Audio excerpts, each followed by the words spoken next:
So, UFC 309 just took place and the main event ended with Jones winning. What a surprise, guys. But before I start getting into the meat and potatoes of this video, nasty spinning back kick from Jones, and big ups to old man Stipe too, getting in there after 3 years off and being 42.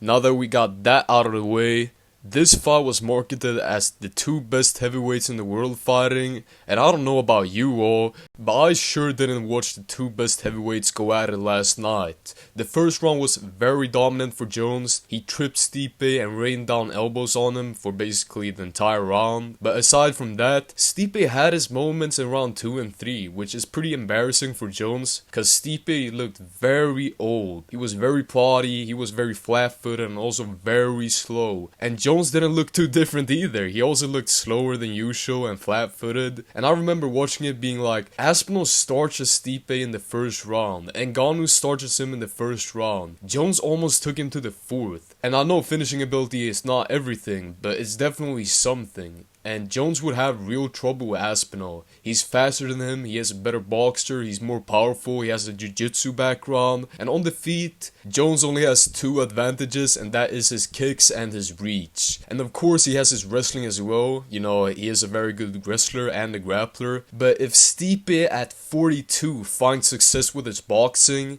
I think Aspinall probably starches him too, if I'm being real. And I think Pereira KOs him too, if Jones doesn't have a super heavy wrestling approach in that fight, which he hasn't really had at light heavyweight. But besides that, we didn't get Aspinall storming the octagon, which was such a fumble from the UFC. And Joe Rogan, bro, what was he doing, man? As soon as we knew Jones wasn't retiring, he started to immediately suggest the Pereira fight. Like, he was acting like the defending interim champ wasn't in the crowd. And Pereira also has unfinished business at light heavyweight. He has the Ankalaev fight, and DDP is also possibly moving up. And I'm just gonna say it, and Dana White's also started saying it now. Aspinall is next in line. It's the fight that makes the most sense right now. We can't have the interim champ defending 2 times. Plus, it's the fight that everyone wants to see. This fight was only interesting because Jones was ducking so much through the build-up, saying he wanted to fight Pereira instead of Aspinall, and he even said he wanted to fight Derek Lewis. We all knew Stipe was too old,